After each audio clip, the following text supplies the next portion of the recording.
Muy buenos días, buenas tardes o buenas noches, no importa el horario que elijas para hacer este trabajo. Continuamos con la clase de Sintaxis Castellana 1, la segunda parte de criterios de agrupación para oraciones. La clase anterior habíamos analizado ciertos criterios de agrupación de las oraciones.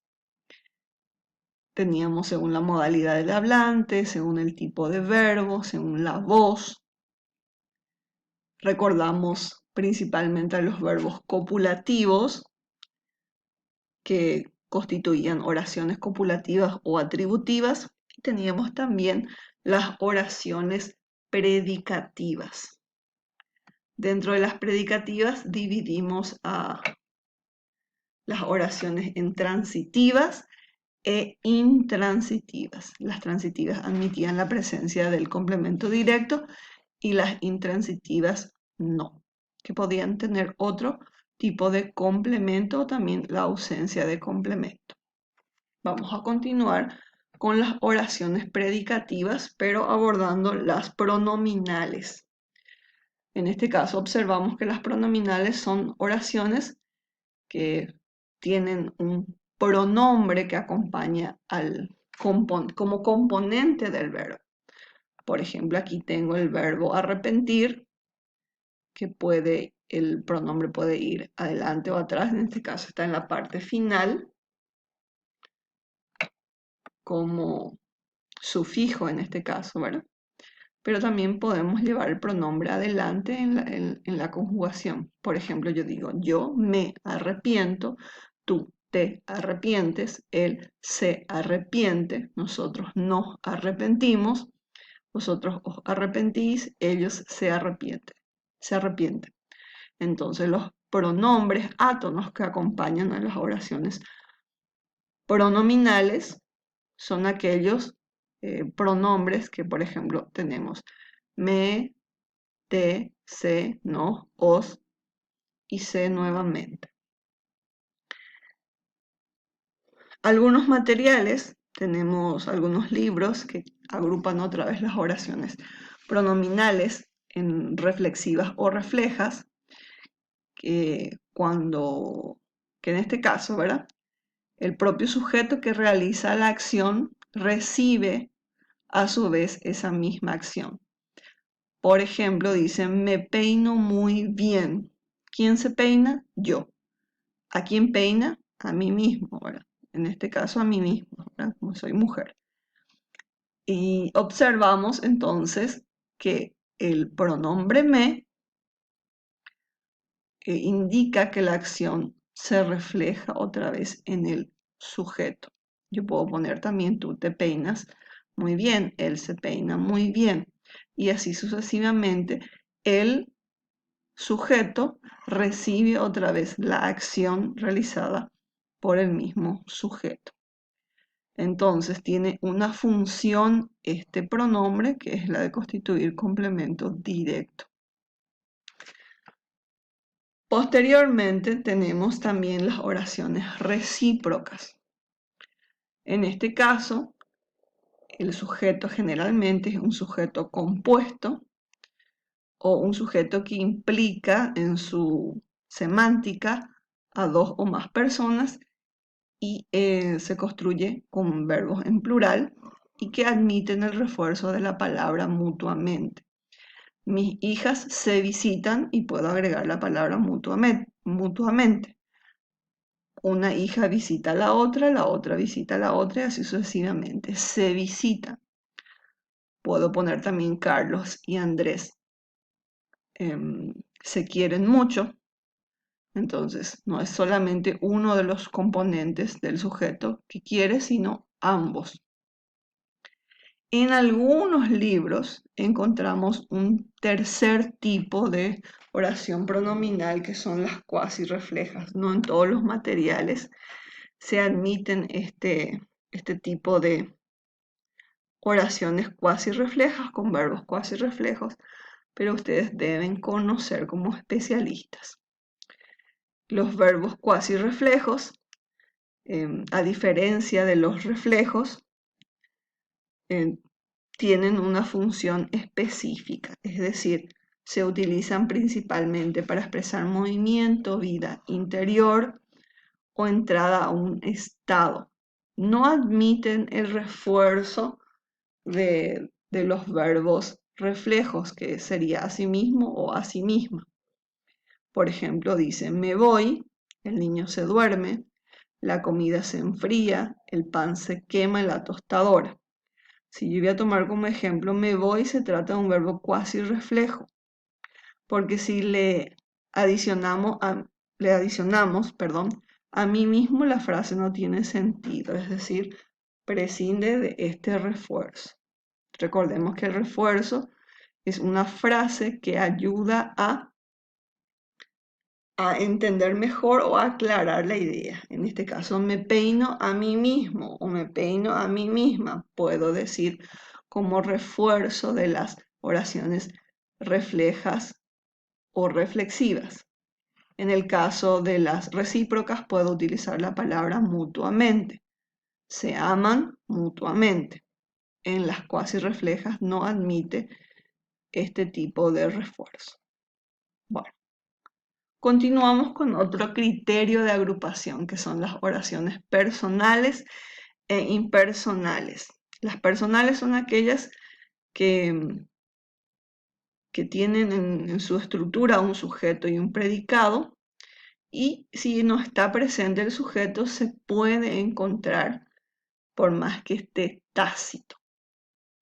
Las impersonales, de forma contraria, carecen de ese tipo de sujeto. Bueno, no tienen sujeto precisamente, ya sea porque no se quiere decir, porque el verbo no lo requiere o porque la naturaleza del verbo así no lo admite. Tenemos aquí, por ejemplo, los verbos relacionados con los fenómenos de la naturaleza. Lloverá durante el fin de semana. El verbo llover es un fenómeno natural, carece de sujeto. También tenemos oraciones impersonales con los verbos haber, ser en tercera persona singular, que son usos concretos impersonales del verbo y funcionan en tercera persona del singular. Había mucha gente en el concierto. Otro impersonal se utiliza con la construcción se constituye con el verbo en tercera persona del singular y la forma se. Siempre marca impersonalidad. No se presenta como sujeto, pero se puede tener como complemento directo. Se detuvo a 2 personas. Se come bien en ese restaurante. Se trabaja mucho en esta empresa. Son ejemplos de oraciones impersonales. Es decir, también podemos agrupar las oraciones teniendo en cuenta este criterio. Finalmente tenemos el tercer criterio de agrupación, que es la voz. Podemos tener voz activa y voz pasiva. La voz activa, tenemos algunos rasgos que ustedes ya conocen. En este caso observamos el ejemplo. Julia lee un libro. La persona que realiza la acción es Julia y en este caso cumple la función del sujeto. El sujeto realiza la acción verbal, por eso es de voz activa. Y la acción recae en este caso en un objeto. Coincidentemente, en este caso es un libro. Los alumnos eligieron al delegado de clase. Quienes eligieron, los alumnos, también el sujeto realiza la acción verbal. En cambio, las oraciones en voz pasiva, el sujeto no es el protagonista de la acción verbal, sino es el que experimenta esa acción. En este caso, yo puedo pasar esta oración de voz activa, o estas oraciones en este caso, a voz pasiva. En vez de tener Julia lee un libro, el libro es leído por Julia. No es solamente el cambio de la estructura, sino la modificación del verbo. Acá tengo el auxiliar ser, es leído, más un verbo en forma de participio, una forma no personal del verbo. Y por Julia pasa a ser un complemento agente. Entonces, la oración pasiva tiene algunos elementos que se llaman sujeto paciente, un verbo compuesto, en este caso, el verbo compuesto con el auxiliar ser, y un complemento agente, que es finalmente la persona, en este caso, que realiza la acción.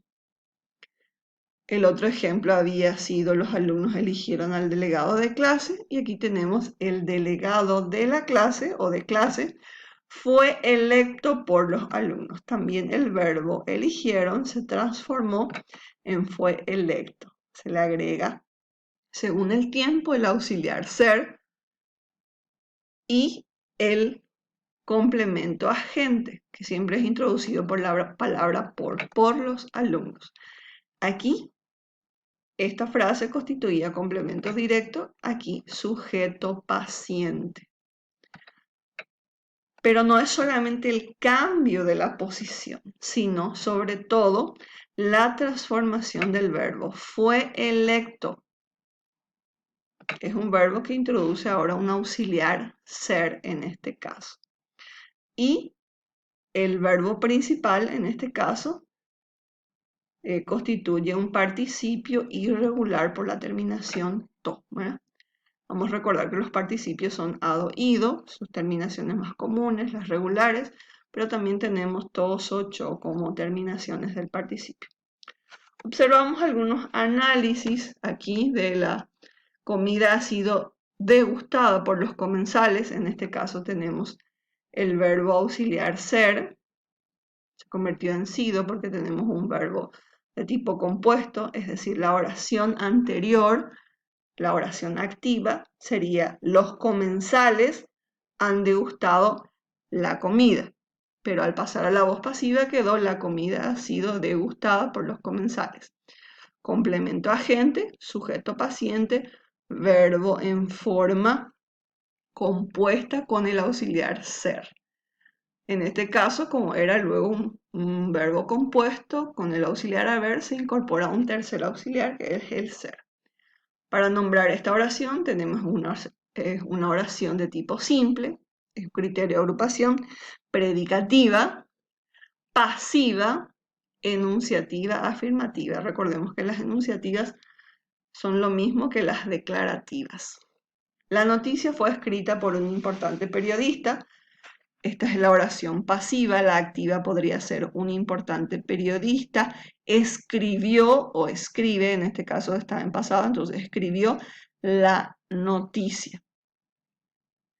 La noticia, que era el complemento directo, pasa a ser sujeto paciente y tenemos la noticia fue escrita, nuestro verbo compuesto con el auxiliar ser, porque introduce un complemento agente por un importante periodista.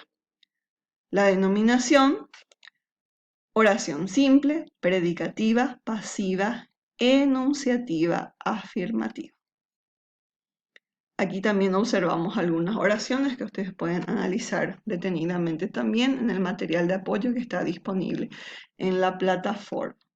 Recordemos que aprendimos hoy, que son los criterios de agrupación, la segunda parte de oraciones simples, que dentro de las predicativas también encontramos las oraciones pronominales, que pueden ser reflexivas, recíprocas, cuasi reflejas. Otro criterio de agrupación también tenemos, en este caso, las oraciones personales e impersonales. Y por último, las activas y pasivas. Muchísimas gracias por su atención y nos vemos próximamente. Hasta luego. Chao, chao.